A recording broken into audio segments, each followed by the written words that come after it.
Bismillahirrahmanirrahim. Assalamualaikum warahmatullahi wabarakatuh. Perkenalkan, nama saya Mira Anggreni dari program studi akuntansi Fakultas Ekonomi dan Bisnis. Saya merupakan mahasiswi Universitas Muhammadiyah Gresik.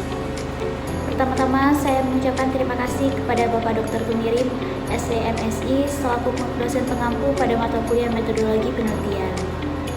Pada kesempatan kali ini saya ingin mempresentasikan proposal penelitian saya dengan judul Pengaruh laba kotor, laba operasi, dan laba bersih terhadap prediksi arus kas di masa mendatang pada perusahaan subsektor telekomunikasi di Bursa Efek Indonesia pada tahun 2014 sampai 2019.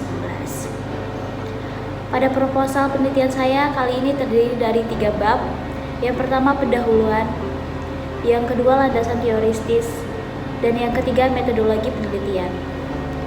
Pada bab 1 pendahuluan, saya akan bahas tentang latar belakang, rumusan masalah, tujuan penelitian, dan manfaat penelitian.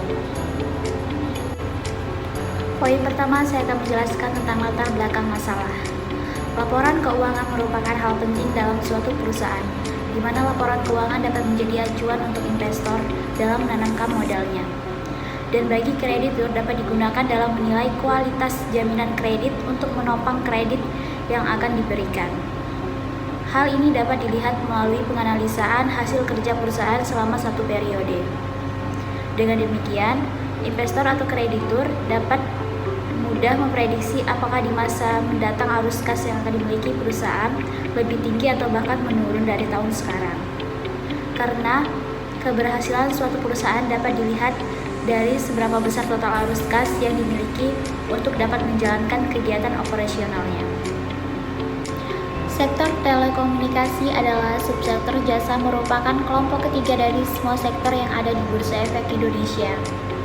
Perusahaan telekomunikasi sebagai objek penelitian karena penjualan perusahaan telekomunikasi yang meningkat dari tahun ke tahun, di mana pelaksanaan persaingan secara bebas, yang secara langsung maupun tidak langsung.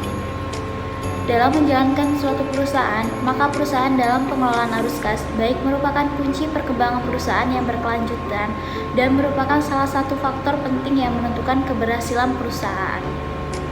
Banyak perusahaan yang gagal karena masalah arus kas pada tahun pertama bisnisnya, yang berkisar dari pengeluaran yang lebih besar dari pendapatan hingga pengeluaran yang sama dengan pendapatan.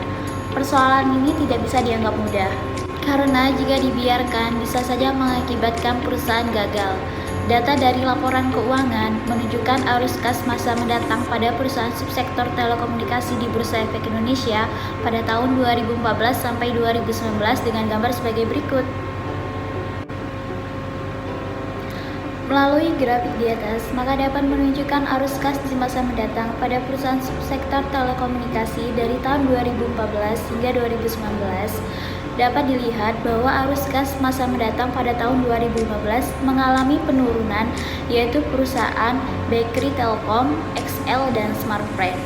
Sedangkan pada perusahaan Indosat Telkomsel mengalami kenaikan pada arus kas perusahaan.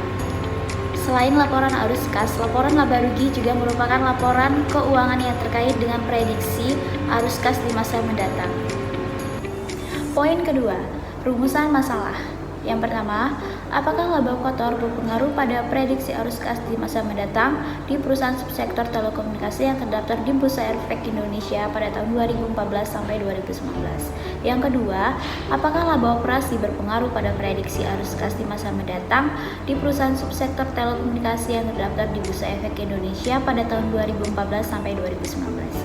Dan yang ketiga, apakah laba bersih berpengaruh pada prediksi arus kas di masa mendatang pada perusahaan subsektor telekomunikasi yang terdaftar di Bursa Efek Indonesia pada tahun 2014 sampai 2019. Tujuan penelitian. Yang pertama, untuk mengetahui pengaruh laba kotor terhadap arus kas secara di masa mendatang pada perusahaan subsektor telekomunikasi yang terdaftar di Bursa Efek Indonesia. Yang kedua, untuk mengetahui pengaruh laba operasi terhadap arus kas di masa mendatang pada perusahaan subsektor telekomunikasi yang terdaftar di Bursa Efek Indonesia pada tahun 2014 sampai 2019. Yang ketiga, untuk mengetahui pengaruh laba bersih terhadap arus kas di masa mendatang pada perusahaan subsektor telekomunikasi yang terdaftar di Bursa Efek Indonesia pada tahun 2014 sampai 2019. Manfaat penelitian. Yang pertama, manfaat teoritis. Untuk mengaplikasikan teori-teori yang diperoleh selama masa perkuliahan khususnya mengenai pengaruh laba kotor, laba operasi, dan laba bersih terhadap prediksi arus kas di masa mendatang pada perusahaan subsektor telekomunikasi di Bursa Efek Indonesia, serta dapat dipakai bahan perbandingan bagi mahasiswa yang akan meneliti lebih lanjut terhadap masalah terkait. Yang kedua, bagi perusahaan, penelitian ini diharapkan menjadikan bahan masukan atau pertimbangan bagi perusahaan atas hasil dari penelitian yang dilakukan dan juga sebagai sumbangan pemikiran kepada perusahaan dalam mengambil kebijakan yang berhubungan dengan laba kotor, laba operasi, laba bersih terhadap prediksi arus kas di masa mendatang di perusahaan Bursa Efek Indonesia. Yang ketiga, bagi investor sebagai bahan pertimbangan investor untuk memilih faktor-faktor yang mengambil prediksi arus kas di masa mendatang. Tinjauan pustaka, ada teori sinyal, ada laporan keuangan, ada laba kotor, ada laba operasi, dan ada laba bersih. Yang pertama, saya akan menjelaskan apa itu teori sinyal. Teori sinyal merupakan sinyal-sinyal informasi yang dibutuhkan 17 oleh investor untuk mempertimbangkan dan menentukan apakah para investor akan menanamkan sahamnya atau tidak pada perusahaan yang bersangkutan. Sinyal-sinyal tersebut dapat berupa informasi yang terkandung dalam laporan keuangan. Dengan adanya informasi tersebut diharapkan dapat membantu investor dalam mengambil keputusan dan melakukan investasi. Saya akan menjelaskan tentang laba kotor. Laba kotor adalah perbandingan antara pengurangan kos barang terjual dengan pendapatan yang diterima oleh perusahaan, sehingga kos barang terjual baru akan diakui setelah sampai di pabrik dan dijual, yang mana biaya akan dihitung keseluruhannya terhadap produk yang akan terjual tersebut. Biaya tersebut dikualifikasikan sebagai harga pokok penjualan atau disebut dengan HPP. Laba operasi menjadi salah satu komponen dalam laba rugi yang menjadi acuan investor untuk memprediksi arus kas operasi di masa mendatang. Laba operasi adalah selisih antara laba kotor dan beban operasi. Tentunya laba operasi memiliki pengaruh untuk memprediksi arus kas di masa depan karena laba operasi terdapat nilai yang menunjukkan perhitungan beban operasi perusahaan yang mana digunakan dalam kegiatan utama perusahaan. Perhitungan beban operasi perusahaan yang mana digunakan dalam kegiatan utama perusahaan. Beban operasional yang ada di dalam operasi memiliki nilai terkait beban yang masih perlu dibayar dan beban yang harus dibayar di muka, sehingga hal ini menunjukkan sifat akrual yang dapat mempengaruhi keuangan perusahaan termasuk arus kas di masa mendatang. Laba bersih. Menurut Nurlita et al. 2019, pelaporan laba bersih dalam laporan keuangan adalah hal yang sangat penting. Maka dalam hal ini perusahaan akan menunjukkan kemampuan mereka dalam memperoleh keuntungan atau kerugian bersih selama kegiatan perusahaan berjalan. Laporan laba bersih terdiri atas beberapa komponen yang bertujuan untuk memberikan informasi bagi pengguna laporan keuangan untuk mengukur kinerja keuangan perusahaan, salah satunya dalam memprediksi arus kas di masa mendatang. Selanjutnya, poin ketiga, metode penelitian. Yang pertama, tempat dan objek penelitian. Tempat penelitian ini dilakukan pada perusahaan subsektor telekomunikasi. Penelitian ini menggunakan data kuantitatif yang berasal dari laporan keuangan suatu perusahaan. Yang kedua, populasi dan sampel. Populasi penelitian ini, perusahaan subsektor telekomunikasi yang terdaftar di Bursa Efek Indonesia atau BEI, sampel yang digunakan purposive sampling sebanyak 5 perusahaan. Yang ketiga, identifikasi variabel.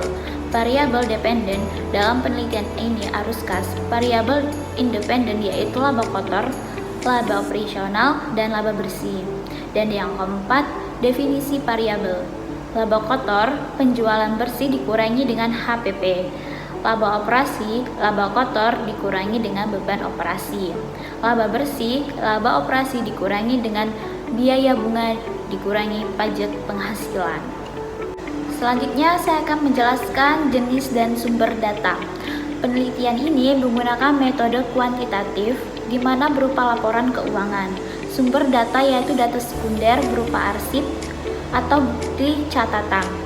Untuk metode pengumpulan data dalam penelitian ini menggunakan teknik dokumentasi. Untuk teknik analisa data Dalam penelitian ini menggunakan analisis linier berganda.